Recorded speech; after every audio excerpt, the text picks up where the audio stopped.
Cam छो public. तो आज हम करने वाले हैं मल्टी वेरिएबल कैलकुलस का एक क्वेश्चन। तो देखते हैं मल्टी वेरिएबल कैलकुलस में कौन सा क्वेश्चन हमको दिया गया है।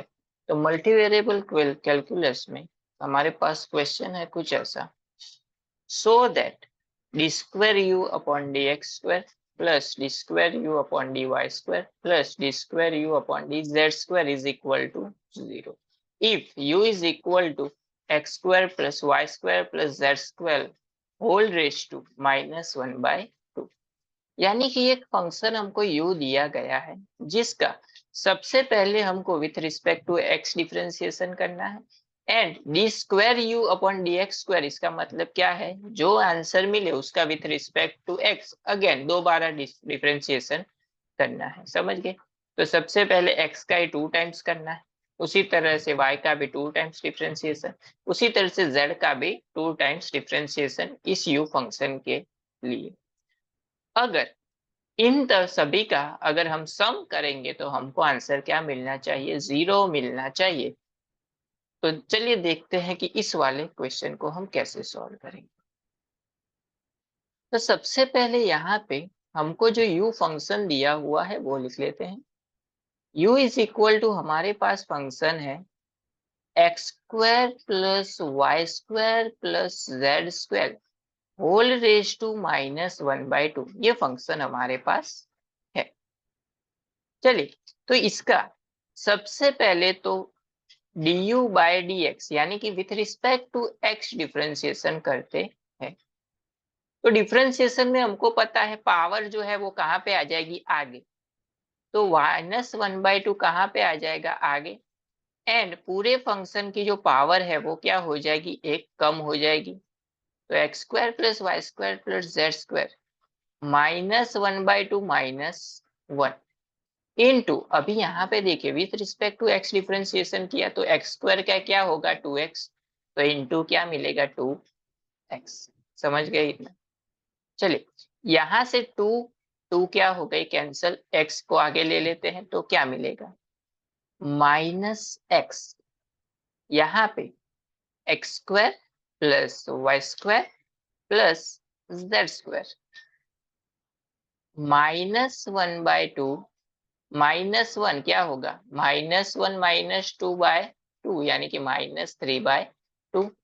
तो यहाँ पे इसको ऐसे लिख सकते हैं -3/2। तो इसके दो पार्ट यानी कि -x into X square plus Y square plus Z square whole raise to 1/2 की 3 पावर, इस तरह से लिख सकते हैं इसको। तो ये फंक्शन पूरा हमारा क्या है, u है। तो इसकी जगह पे u लिख सकते हैं, तो हाँ लिख सकते हैं। तो आंसर क्या मिला, -x इंटू यू। समझ गए? तो ये क्या मिला हमको, du बाय डी एक्स। अभी हमको जो ये du बाय डी एक्स मिला, इसका भी again with respect to x differentiation करते हैं तो D square U upon D X square मिलेगा। चलिए, यहाँ पे मल्टीप्लिकेशन में है तो मल्टीप्लिकेशन रूल पता होना चाहिए। d by D X of p into Q अगर है तो p पहले वैसे का वैसा रहेगा, d by D X of q होगा, प्लस q वैसे का वैसा रहेगा and d by D X of p होगा। इसको आगे पीछे आप लोग लिख सकते हो, कोई फर्क नहीं पड़ेगा। तो यहाँ पे ये वाला जो पार्ट है वो अपना क्या है, p, एंड ये वाला जो पार्ट है वो कौन सा है, q। समझ गए? चलिए, तो सबसे पहले -x को रखते हैं वैसे का वैसा, u क्यूब का with respect to x differentiation करेंगे तो u की जो पावर है वो आ जाएगी आगे, यानी कि u क्यूब का क्या हो जाएगा 3u स्क्वायर एंड इनटू क्या होगा du बाय डी एक्स। क्योंकि ये डिफरेंशिएशन नहीं हुआ इसके लिए u का फंक्शन नहीं है, इसके लिए क्या आएगा, इसके साथ du बाय डी एक्स। अब प्लस q वैसे का वैसा यानी कि u क्यूब वैसे का वैसा एंड -x का differentiation with respect to x करेंगे तो क्या मिलेगा -1। चलिए ये पूरी टर्म मिल गई। अब du/dx उसकी जगह पे हम लोग क्या लिख सकते हैं, ये टर्म लिख सकते हैं। तो यहाँ पे du/dx की जगह पे ये टर्म लिख दो। तो यहाँ पे ये क्या मिला, -3xu² इंटू du/dx की जगह पे ये टर्म -xu³ -u³ ये मिला। इन दोनों का मल्टीप्लाई यानी कि पावर का क्या हो जाएगा, एडिशन। माइनस माइनस क्या हो जाएगा, +3x इंटू एक्स क्या हो जाएगा, x², u² इंटू u³ तो पावर क्या होगी, प्लस मल्टीप्लिकेशन में। तो 2 + 3 क्या हो जाएगा, 5 यानी कि u⁵ माइनस u³। अभी जिस तरह से हमने x के लिए फाइंड किया, उसी तरह से सेम आंसर किसका आएगा, y के लिए आएगा। एंड सेम आंसर किसके लिए आएगा, z के लिए। सिर्फ यहाँ पे x की जगह पे क्या आएगा, y के लिए y, z के लिए z। तो आपको ऐसा लिख देना है कि सिमिलरली, अगर आपको एग्जाम में पूरा लिखना है तो आपको यहाँ पे जहाँ पे x है वहां पे सिर्फ क्या चेंज करना है, y के लिए y एंड z के लिए z। तो d²u/dy² हमको मिलेगा 3y² u⁵ माइनस u³। उसी तरह से d²u/dz² हमको मिलेगा 3z² u⁵ माइनस u³।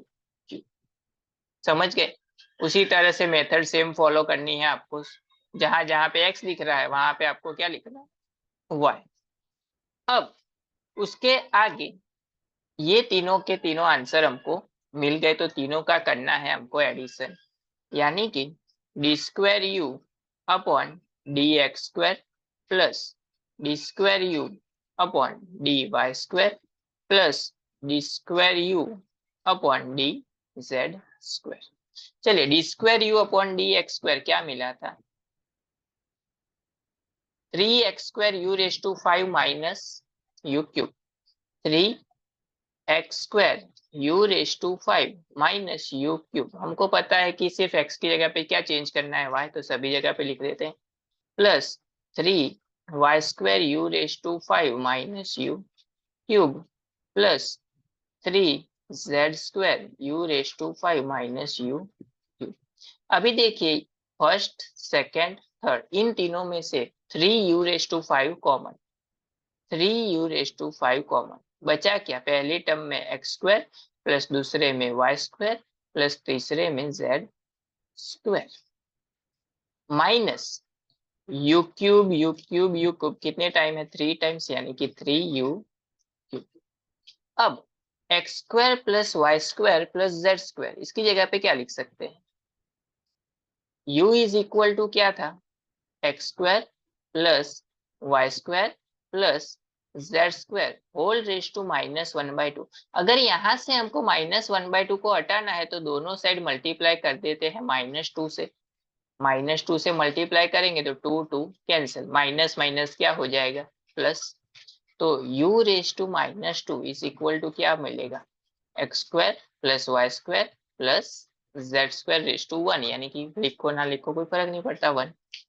तो u⁻² की जगह पे ये लिख सकते हैं, यानी कि 3u⁵ into u⁻² minus 3u³। अभी u⁵ माइनस u⁻² दोनों का एडिशन 5 - 2 क्या हो जाएगा, 3, यानी कि 3u³ minus 3u³ plus 3u³ minus 3u³ दोनों कैंसिल। तो आंसर क्या मिल गया हमको, 0, जो हमको क्वेश्चन में पूछा गया। बहुत ही सिंपल क्वेश्चन है, आपको सिर्फ ध्यान से इसका डिफरेंशिएशन करना है। इसकी जगह पे आप लोग u लिखो तो इजी रहेगा। अगर आप इसकी जगह पे यही आंसर रखते हो तो भी आप सॉल्व कर सकते हो, लेकिन वो पार्ट थोड़ा क्या हो जाएगा, लेंथी हो जाएगा लिखने के लिए। बाकी आप डायरेक्ट सिमिलरली करके लिख सकते हो।